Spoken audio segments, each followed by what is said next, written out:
Kung mapapansin natin mga kasikap, yung ginamit nilang beam para sa hagdan na mismo, no? Buhos po yan, napakatibay. Tapos yung mga columns niya dun sa unahan, yung pier niya ay napakalalaki. Pagdating dito, ito na yung para sa bubong ng stasyon. Ayan, no? Maliliit na siya.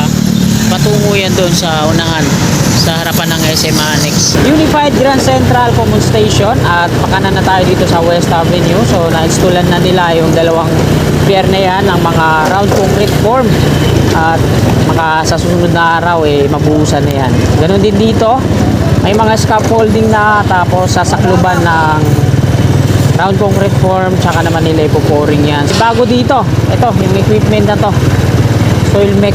Ganon din dito. So pagsasabay-sabay na nito mga kasikap, lagyan ng mga round concrete form. Nimulan ko to, walang naniniwala sa paligid ko. Ano? Mapagpalang umaga po sa lahat ng mga kababayan natin, Luzon, Visayas at Mindanao, at maging sa mga kababayan natin dyan sa abroad, mga OFW, immigrants. Ayan, mapagpalang umaga po sa ating lahat. Araw po ngayon ng Biyernes, ika-6 na po ng Disyembre taong 2024, ika-8 na po ng umaga, at nandito po tayo ngayon sa kabaan ng EDSA southbound. Ito yung patungong MOA, no? At dito sa harapan natin yung concourse na ginagawa mula dito sa kaliwa, SM North EDSA, patawid yan dito sa Emerson Building sa kanan, Save More. Mapapansin natin na talagang full force yung mga tauhan ng dito SM. So hindi po ito sa San Miguel Corporation, mismong SM yung nagpapagawa na ito, concourse. Tapos yung footbridge, ito yung hagdan pababa dito sa busway, no? Ito yung P2P bus na ginagawa dito. So yung station dito ay hindi rin sa government, pinapagawa dito ng SM para sa kanilang mga lihitimong mga mamimili, mga customer na hindi na mapapalayo pag dun pa sa North Avenue Station ng P2P bus bababa, maglalakad pa patungo dito. So mismo dito na sa harapan mismo ng SM, nagpagawa sila ng sarili nilang stasyon. Yan. Kung mapapansin natin mga kasikap, yung ginamit nilang beam para sa hagdan na mismo, no, yung footbridge, talagang reinforce yung concrete yung ginamit, no? Hindi na sila gumamit ng girder na mismong ilalapat na lang dyan. So ayan, no, buhos po yan, napakatibay. Tapos yung mga columns niya dun sa unahan, yung pier niya ay napakalalaki. Pagdating dito, so ito yung mga columns na nandito mismo sa stasyon, hindi na ito sa hagdan, no? Ito na yung para sa bubong ng stasyon. Ayan, no, maliliit na siya. Patungo yan doon sa unahan, sa harapan ng SM Annex. So yung mga steel box girders naman ng MRT3 LRT1, yan sa kabila. Ito naman yung viaduct ng LRT1. So andyan din yung mga workers sa taas, oh. So hindi pa operational to, no? Ang dulo pong estasyon ng LRT1 dito pa sa FPJ station, o dating Roosevelt station. Tapos ang dulo naman nun dun sa may Dr. Santos sa Paranaque, malapit sa SM Sukat. Ayan pa lang yung operational. So antabayanan natin pag maayos na yung Unified Grand Central Common Station dyan sa unahan. Baka hanggang dito na yung LRT1 yun, magkukonek-connect na sila mga tren dito sa Metro Manila, no? So gumagawa na sila dito ng hagdan na yun, no? I-zoom in natin. Ayan. Ayan yung hagdan na meron ng mga phenolic board, pinaka-forma, tapos lalagyan nila ng rebar yan, tapos siya nila ipo-pouring at maging ganap ng hagdan. So antabayanan natin, baka nga January or ano, bilis lang matapos to, baka mag-operational na rin to, no? Yung concourse lang, pero yung tingnan natin yung pinaka-estasyon dito, kasi mabilis lang naman yan, lagay nila ng bubong, tapos yung flooring niya mismo, yan, oh. Madami naman silang gumagawa dito, tsaka hati-hati sila, may gumagawa doon sa taas at meron din gumagawa dito sa pinaka-floor niya, ayan, oh. Sinisemento yung pavement. At ayan mga kasikap, natapos na po natin kuna ng update dito. Dadako tayo dyan sa West Avenue. Ipapakita ko naman sa iyo yung update ngayong umagang ito dito sa MRT7 Elevated Turnback Guideway. So wag po kayong maglilipat ng channel mga kasikap. So tara, let's go! Bago tayo umalis patungo dun sa West Avenue na, Kunan muna natin ang highlights. Yan. Na naka-wide siya.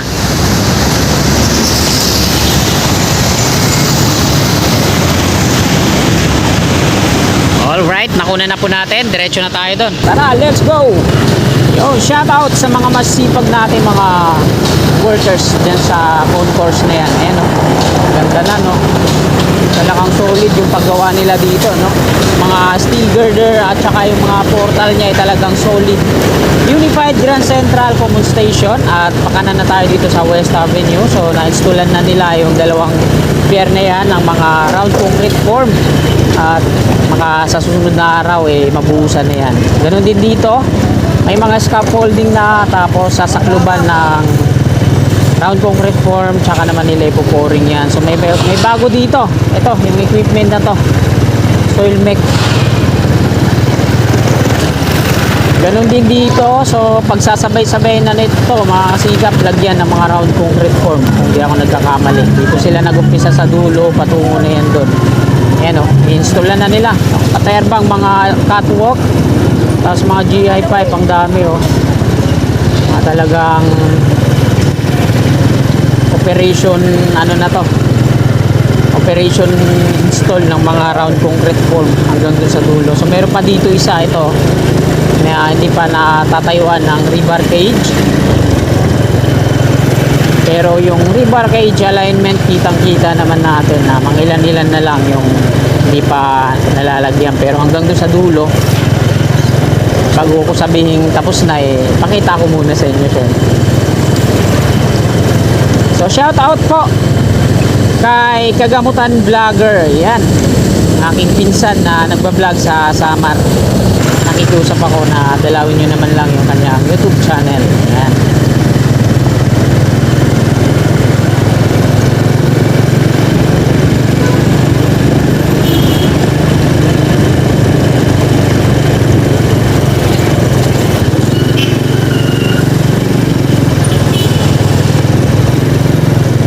Tonight mixing tank, tapos tinanggal na nila dito yung dynamic load test. Ito dinidismantle na rin nila. Another temporary steel casing.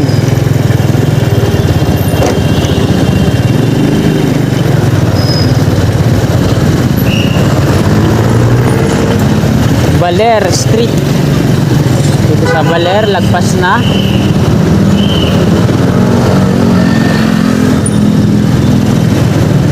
At another rebar cage para dito sa na-drill nila dito sa kaliwa. Daming mga engineers na babae dito, no, sa Trevi. Ito yung part ng pile boring machine, yung rig.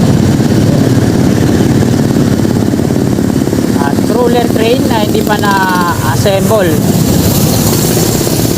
At ito na yung isa pa nilang rig, pile boring machine. Ayan, o, laki, no? Laki ng drilling bucket nya. So nagdi-drill din sila sa part na yan. At nandito na tayo sa Examiner Street. So ito yung pinakadulo, mga kasikap. May palatandaan ay wala pa. So mula dito sa Examiner hanggang dun sa Quezon Avenue, malayo pa yan. Sa mga nagsasabi na dapat diretso na lang, natabayanan natin. Ayan, Examiner Street na to, mga kasigap. At hindi na muna ako babalik dun sa EDSA kasi may di-deliver pa ako dito sa Chronicles. Ayan, o, dito sa kanan. Bali ang gate yan dito sa may West Triangle. Di-deliver pa si kasikap. Ito ay item para sa kapatid ng bossing ko.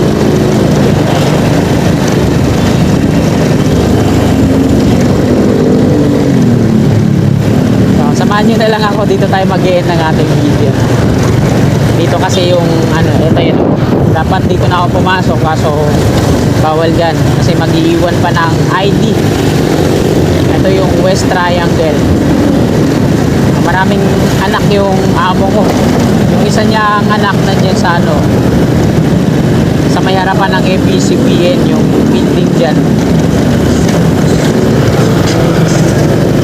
busy sa kasigap ngayon kasi magpapasko. Talagang nahul tayo sa mga deliveries para sa mga paghatid ng mga gift ng boss ko sa mga managers at kung sino-sinong mga kaibigan niya. So ayan yung ginagawa natin ngayon. Bago pumasok sa trabaho, kailangan muna nating dumaan dito sa mga pinapa-deliver niyang mga gift.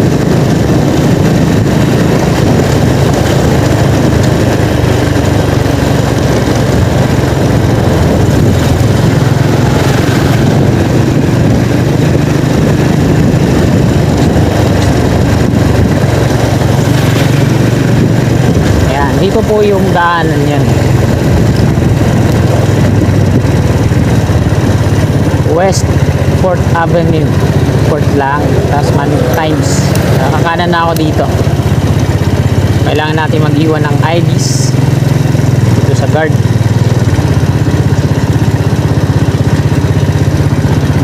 Morning sir. Kay Ma'am Lucy Ong po, Chronicles number 14. Sige po. Kailangan natin mag-iwan ng ID dyan.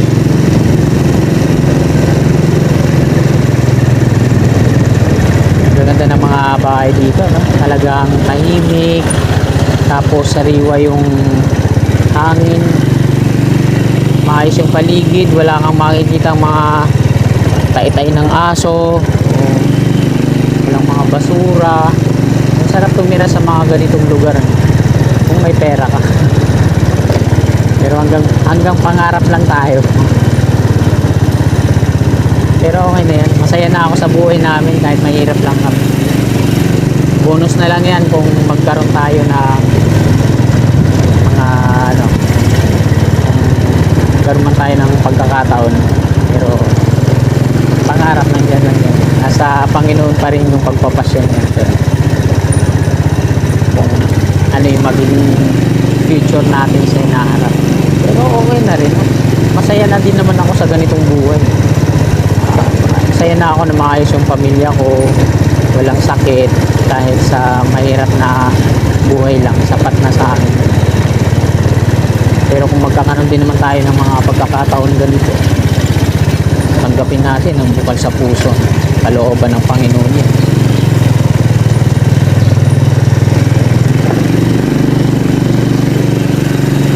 Wag lang galing sa masama. Ayun ang pinaka kung gumanda nga yung buhay mo tapos galing naman sa masama, wala ka ding ligtas sa langit sa araw na pagwawakas ng sanlibutan. So nandito na tayo sa may number 14. Saan ba yan? 12. Ito nandito na. So nandito na yung bahay ng boss ko, kay Ma'am Lucy Ong, number 14. So hanggang dito na lang mga kasikap. Papaalam na po ako. God bless po sa ating lahat.